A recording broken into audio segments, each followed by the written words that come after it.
Back in the day, I was on the pursuit of trying to understand how I could develop a strong online presence, how I can develop a strong brand, and how I could be that sort of coach that is able to make the millions and make the thousands that all these other gurus or furus are able to make or have been able to make over the years.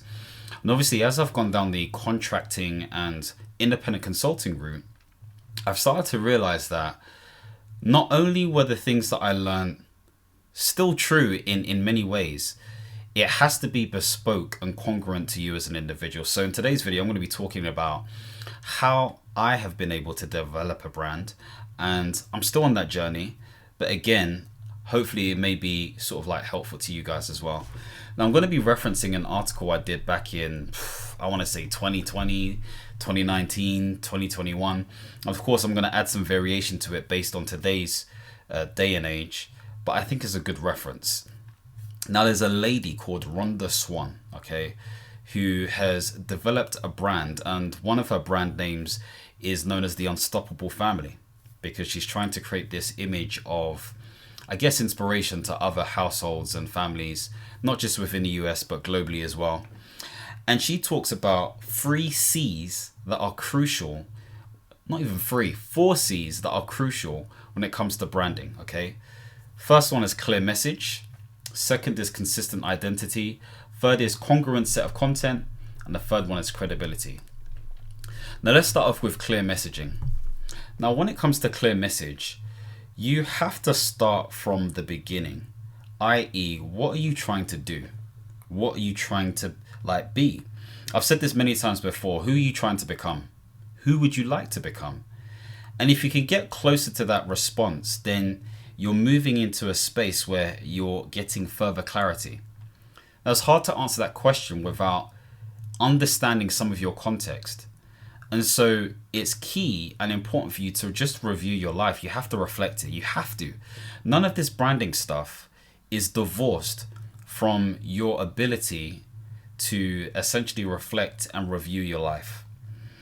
You have to get into a space of understanding succinctly, or at least close to succinctly, what your value system is, what is important to you as a person. This is why I always bang on about it. And so if you can review your life and look at key experiences, especially within the professional space, if that is a space that you want to explore a bit more, then do that. Okay, so if it requires you to voice note to yourself or speak to a trusted friend or relative or partner, then do those things. So once you've sort of researched this stuff, okay, I say research, reviewed your sort of life, so to speak, in the last 5 years, 2 years, 10 years, whatever it may be, you may want to go out there and see if there are any other people who are doing things similar to what you're doing. It's good to have a reference point.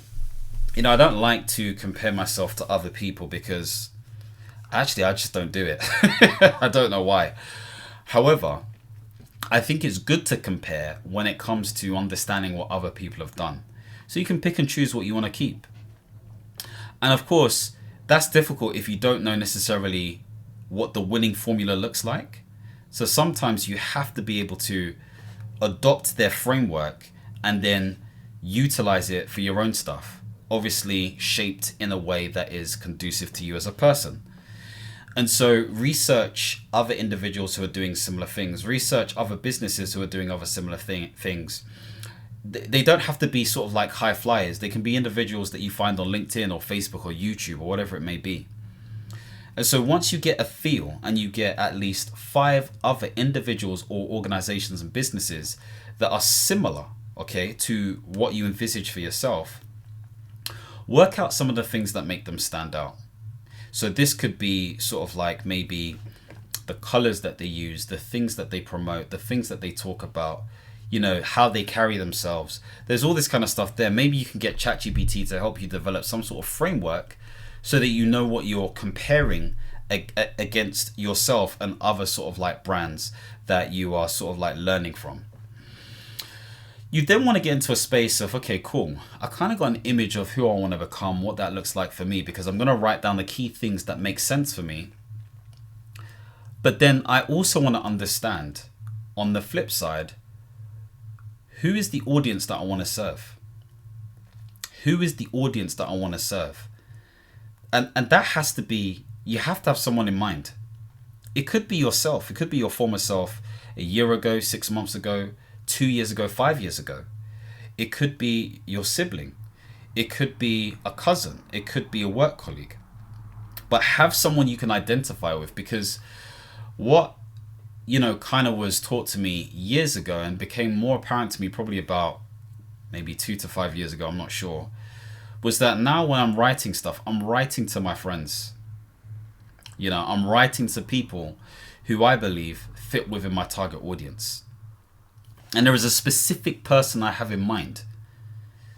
And so it helps if you have someone you can frame this on when it comes to thinking about who you're looking to help. What problems do they need solved? So articulate them. Maybe, I don't know, some of the problems may have is money problems. So you want to help them, find ways to make more money. Or maybe it is a thing where you're helping them save more money. Maybe you want to be ultra specific. And so this is where, if you don't know, there's a number of places you can go to. You can go to Quora.com to check out different things that people are asking about and talking about. You can go to Reddit. That is a great source of information if you're trying to do sort of like, I guess, primary research, so to speak. But there's also speaking to who you believe your target audience is and interviewing them. And so with that in mind, you can find people within your community, within your circle, or online to see if they'd be willing to sit down with you for half an hour to answer some questions. In exchange, you can try to solve their problem, especially if it's in a related niche that you think that you could help solve a problem for them for. So think about all of this kind of stuff. These are different ways in which you get solid information. All of this is just information gathering. This is what this is. But through this process, you should start to get a feel and a sense of confidence of what are the key things that you should be focusing on when it comes to solving a specific problem. Why is that important for a brand? Well, if you're clear about what you stand for, then there are going to be people who are attracted to you because they believe you are the person who represents or helps them solve a specific problem. And actually, before I continue, it'd be interesting to know what you believe I help you solve, or at least get closer to understanding. This is obviously if you're a regular sort of like viewer or whatever it may be. Anyway, let me know below if you can. So think about all of this stuff and think about like how all of this meshes together, because I'm not saying you have to be really strict with understanding your vision, mission, values, operating model and all that kind of stuff there. Although, why not? If you're inclined that way, do all of that stuff. But you do have to have a clear idea of what you're about as a brand, especially online. So you'll see that typical thing that you see where people are saying, do an I help statement. So you could say, I help, the NHS become more efficient and more digitally savvy by utilizing program management consulting, via Zoom or via this or via whatever it may be. So again, whether that's a great example or not, the point I'm making is I've said I help, who I specifically help, and how I'm helping them solve that problem, what the benefit is. So the benefit here would have been make more money or become more efficient or whatever it may be. And I've also highlighted in what capacity I do that, so consulting, but also spoken about the fact that, it's done via a certain sort of like platform, so to speak, like Zoom or whatever it may be. Now, it's not that this needs to go anywhere, even though you could put this somewhere, but it's helping you articulate specifically what your brand is in a high level sort of like viewpoint. So it's a great exercise to do. So maybe develop an I help statement. And again, this is where, generative AI is helpful. But the more and more, I think it's been 2 years, 2.5 years, 3 years. I don't know how long ChatGPT's been around. But the more I use this stuff, the more I'm like, it's not as great as we think it is. And I say that so like, obviously in hindsight, of course it's great. It's amazing because it means that you can brainstorm things quickly. You can get to a completed version of something much quicker. But it isn't the finished product. So use it to help you do this stuff. But you have to sort of refine stuff. Now, of course, as you're, going through this whole phase of being clear about your message, you have to like be really clear about what your brand essence is. And I've got a whole list of things here where I've spoken about keywords, brand essence, tone of voice, colors, look, feel, all of that kind of stuff there.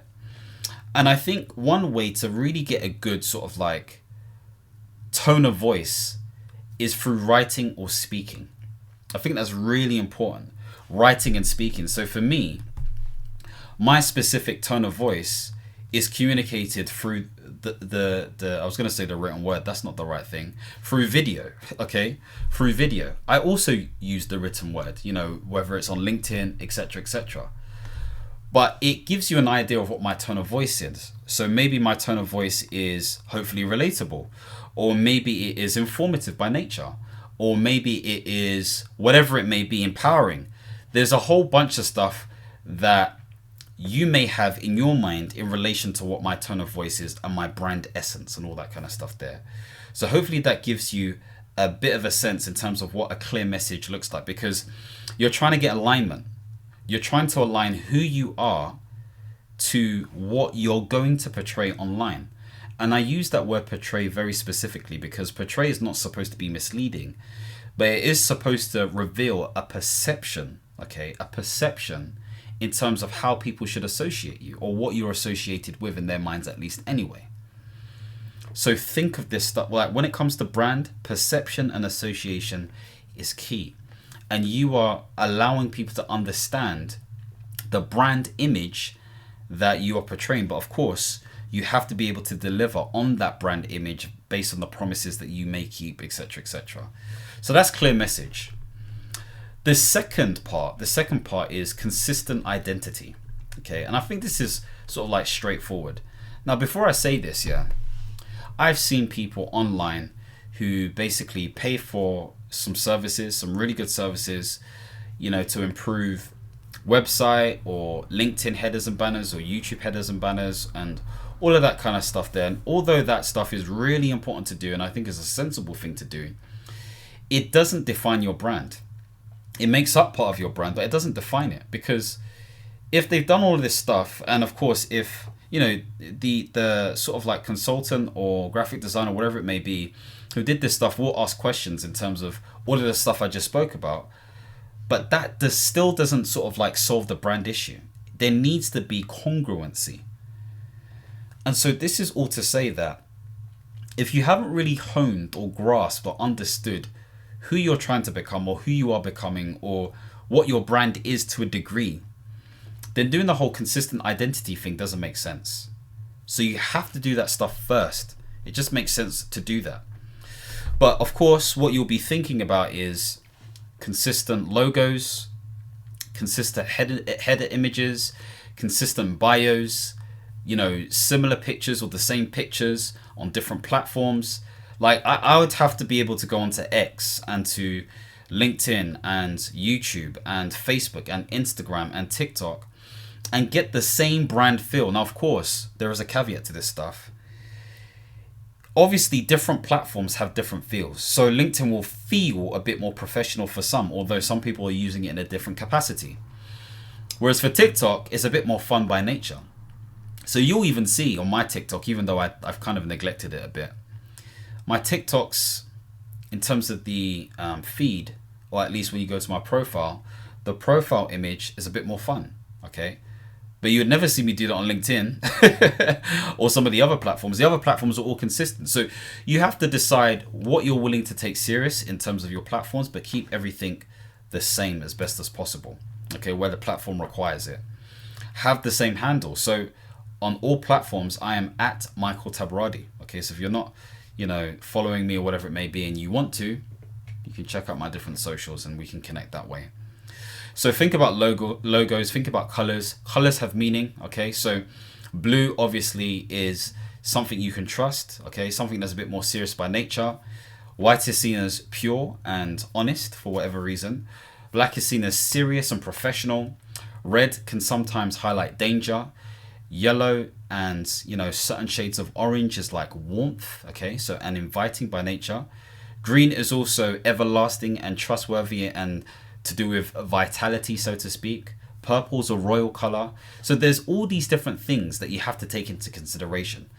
This is why understanding the initial thing in terms of alignment, gives you a sense of what colors kind of fit with me. You know, I always knew kind of like the goldish yellows and the blues and the whites kind of fit in with my theme. It's a clean look, but it can be made fun if need be, at least in my head. Okay, and so this is why I've portrayed it in my color scheme. So you may want to hire someone to do something for you. So social media has a whole host of different individuals who are promoting their services, but of course you can go to things like 99 Designs, or Fiverr's a great one. If you want to do things DIY yourself, you can use Canva or the fonts for your fonts, all of this kind of stuff.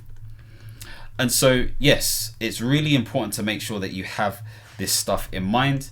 If you're ever stuck, then think to yourself, like,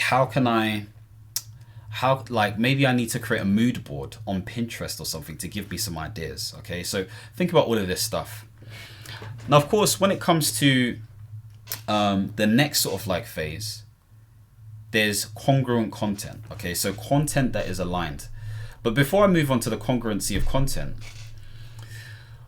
it's important to note that in order for you to have what's known as, consistent identity, there has to be a regularity of posting to some degree. And I'm only purely focusing on online. Okay, why do I say this? The algorithm favors you if you post regularly. Now, not over the top, and some of you may be like, well, you're posting every day on YouTube. For now, I'm doing a fat, big experiment with this whole YouTube thing. But you have to be able to have some level of consistency where you review that information and understand how you can better improve over time. So for some of you, that may be, I don't know, posting at the same time every day. I kind of subscribe to that to the degree, so I don't always post the same time, but it's pretty much in the evening. Okay, why? It's because in the evening there may be some individuals who actually may be looking forward to your content, which is a privilege. And even if people are not, that's also okay. We're not hoping for that scenario. We just want to make sure that we provide the right level of impact to people so they can make changes in their lives, positive changes in their lives. And so to really give yourself a chance, posting consistently, is important. And so that requires strategy. That requires you to think about your schedule, what you can do, what you can't do, what you can commit to, what you can't commit to, all of this different stuff. So bear all of this stuff in mind when it comes to you just making sure that you have a consistent identity.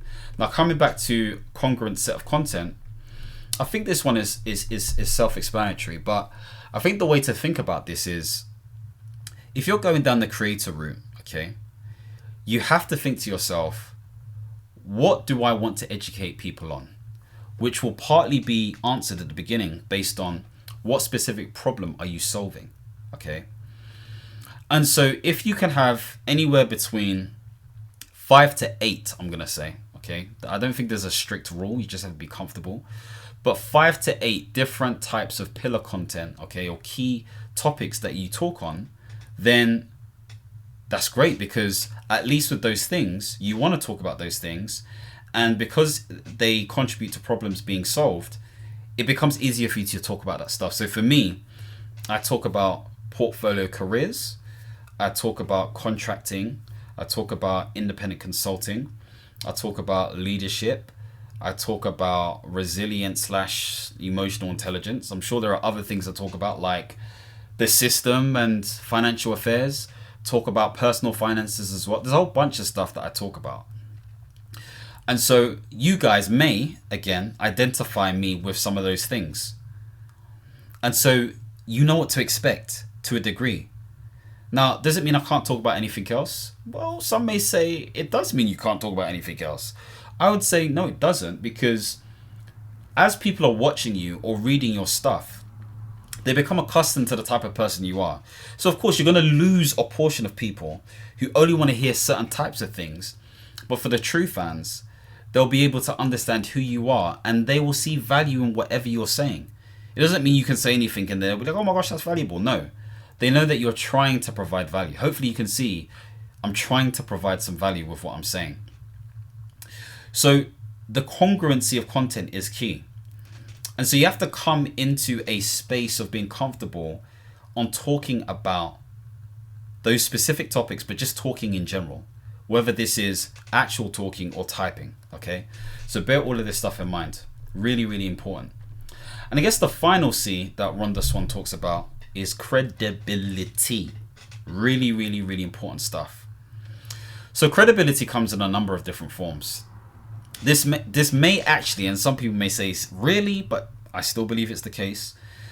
This may come in the form of qualifications or accreditations or whatever it may be. So that sort of like side of things. This also comes based on the content that you post. You know, and it's interesting because if you post high quality content, not just based on the value you provide, but how it's presented and packaged, people will see you as more credible. If your profile is complete and you have, you know, a profile image and you have a header on your LinkedIn and you have, you know, headline statements, you're more credible. You just are. If you have a, you know, what's it called? I've even got it. I don't even know what it's called. What's that top voice badge thing? Don't tell me how I got that. But if you have that sort of thing, some people will see it as credible. Some people may be like, well, who cares? And in some ways, I kind of feel like that's the right attitude. But the point you made is there are some people who still lean into that sort of stuff. There's also going to be situations where if you've ever produced a white paper or done a project or you've got something that notes that you have a certain expertise, again, that shows credibility. You also want to think about testimonials, okay? So testimonials and different things that highlight where people have vouched for the fact that you've actually helped them and that you've done a great job. This is all great. And this is why I always push people to get recommendations on their LinkedIn, at the very least, 3 to 5 minimum. So that gives you an idea of like the different types of credibility that's important. And of course, with that in mind, I think another type of credibility is if you are speaking somewhere, okay, that just adds credibility. So if you can find opportunities where you can speak, whether this is on a podcast or a networking event or speaking somewhere else, again, all adds to credibility. And this is where you have to be really good at filming yourself or getting someone else to film you so that it adds. We're not trying to create some sort of like synthetic brand. It will start off a bit synthetic, I can't lie. But over time, it needs to assimilate into something that feels sincere and people can see that you're comfortable with the brand that you have. It doesn't feel uncomfortable. So hopefully that's giving you some insights, you know. And so, yeah, again, I need to remember to do this because I'm posting every day. You know, it's at times difficult to like remember to add the links and all this kind of stuff there that I refer to. But I think this article is still very much relevant because I don't think there's anything outdated in there. So if I remember, I will post the link of the article below. But of course, if you want to see more information centered around this type of topic, specific to individuals trying to grow or boost their portfolio career, then don't forget to subscribe and hit the notification bell. And as always, my friends, understand, reach, and expand. Peace.